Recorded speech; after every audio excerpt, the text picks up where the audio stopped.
Hey guys, welcome back to the channel, or if you're joining us for the first time, welcome to the channel. Today we're going to do something just a little bit different than what we usually do here. We're going to talk about something that was technically started in 1948 by Charles P. Lazarus. Don't know what I'm referring to? Today is going to be the GotBot True Review of Toys R Us. And if you're not aware, they have been undergoing, as of late, some kind of significant issues. Does it matter? Is it important? Well, we're going to address all that, and obviously we're going to grade things a little differently than how we usually address them here. And I'd love to know what you guys think about everything that gets said here. So stick around. This one should be a bit of fun and a little bit interesting, and I'll see you in just a few seconds.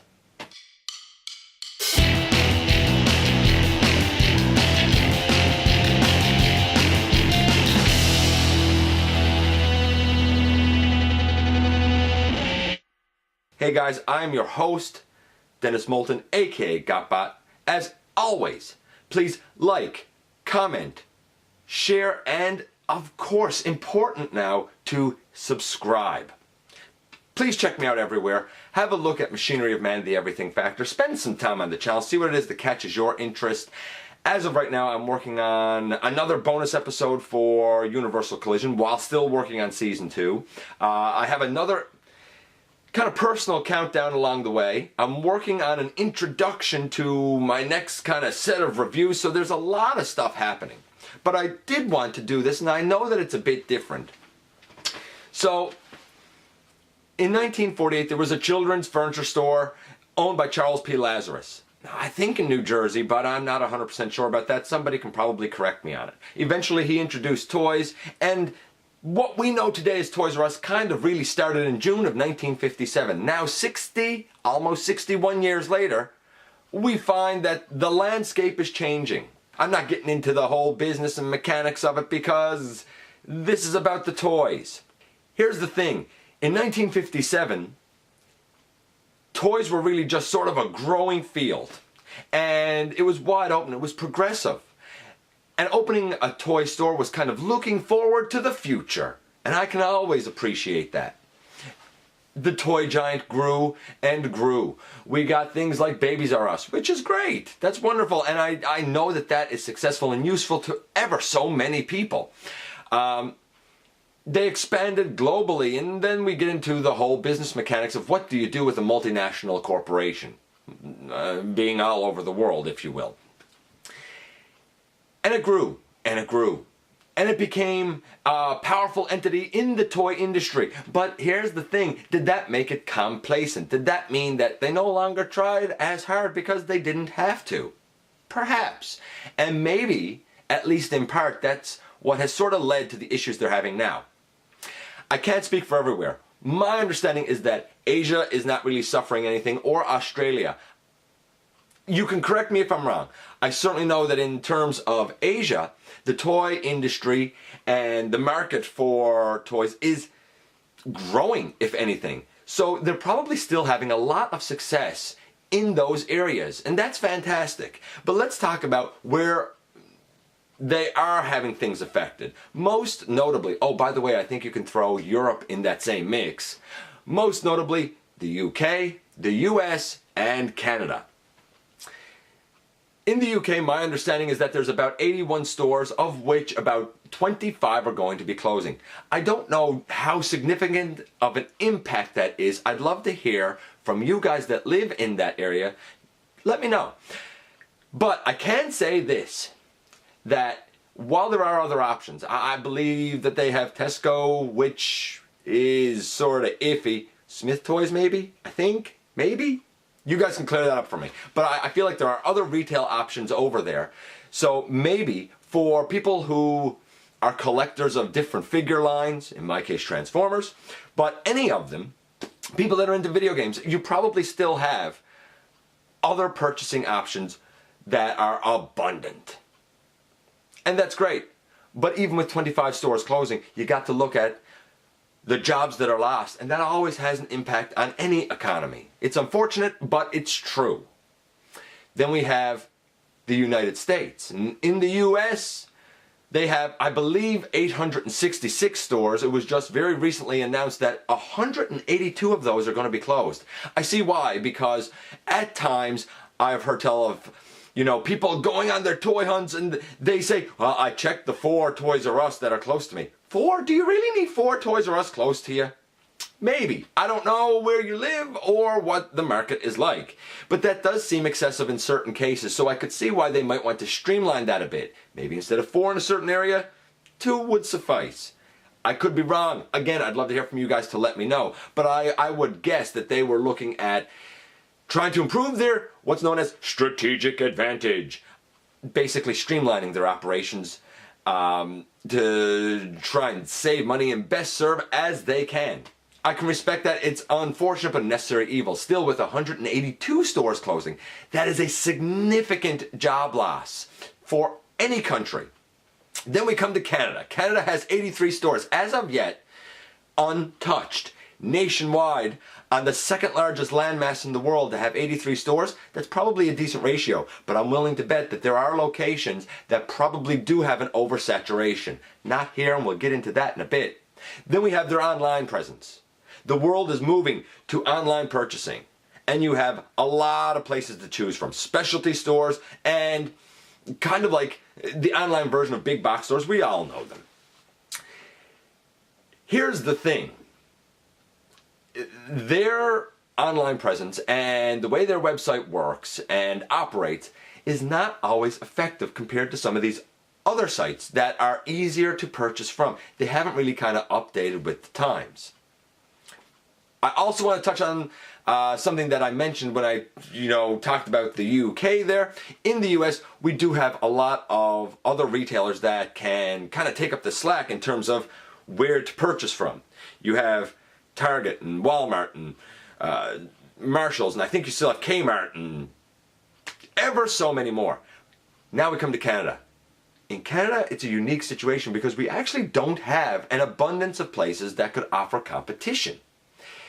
Outside of perhaps the biggest retailer in the world, and we all know who I'm talking about there, we really don't have much that could take up that market slack.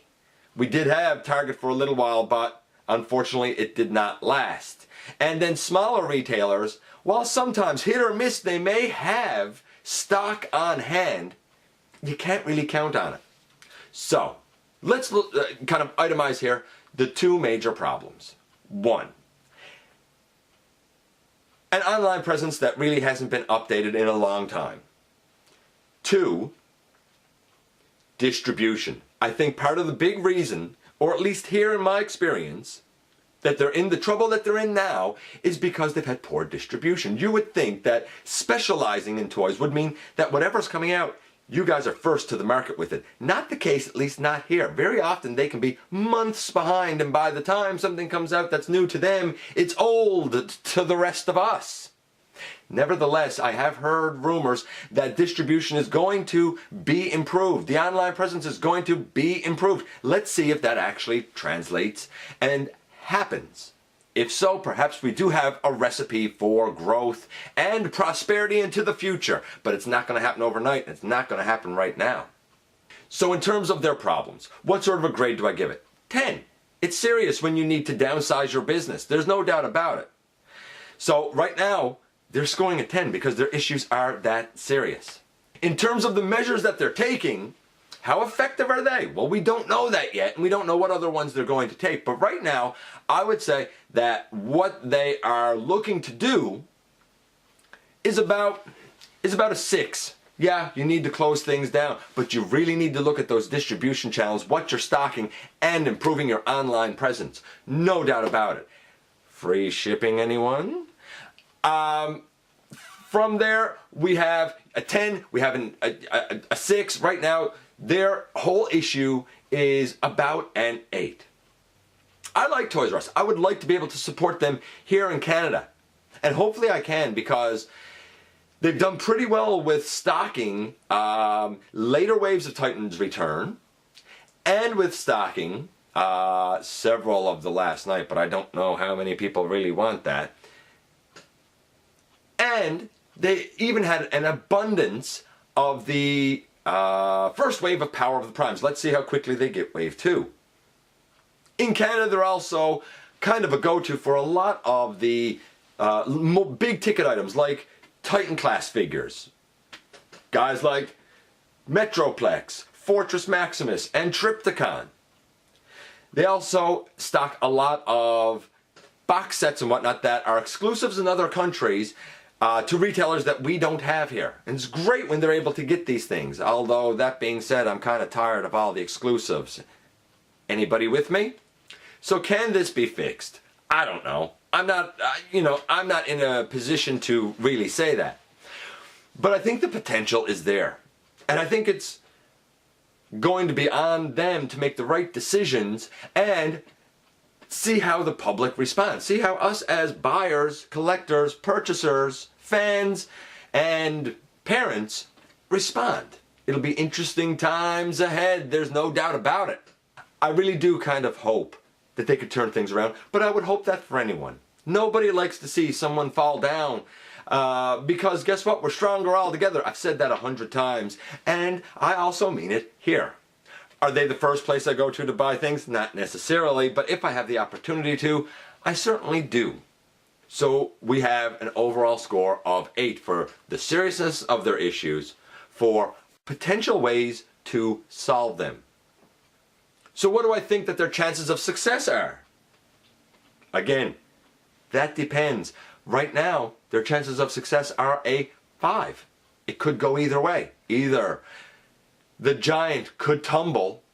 I think that'd be unfortunate because then we are out of location and an opportunity to kind of fill spaces in our collections with product that we'd love to have. Are there other things that they could do? Sure, besides for the online presence, besides for stocking newer stuff, look at what you stock. What's selling well? What's not? Are there companies and lines and franchises that you don't have in your store, on your shelves, that sell very well, that might help the cause, potentially? Anyway, for me, that's the nuts and the bolts of it. We have this giant that started from humble beginnings in 1957, grew, because it came in at a progressive time with a market that was expanding, and now we've seen them potentially become too complacent for their own good, and now they're in a bit of hot water. Do I think they're going anywhere soon? Probably not. Hopefully not. My heart goes out to the people who are going to be directly affected by this and indirectly affected by this. We're all in this together, folks. And the fact of the matter is that as a collector, you should want any business and any location that sort of caters to your tastes, needs, and wants to succeed. Let's see what comes of it. I want to kind of end things off here with a couple of shout outs. One to Andrew's Collectibles, a great friend of the channel, and I always appreciate support there. Go check him out. And to new supporters, Maui Lawrence, Paul Tracy, Airy0083, and Aiden Lee. There's so many more.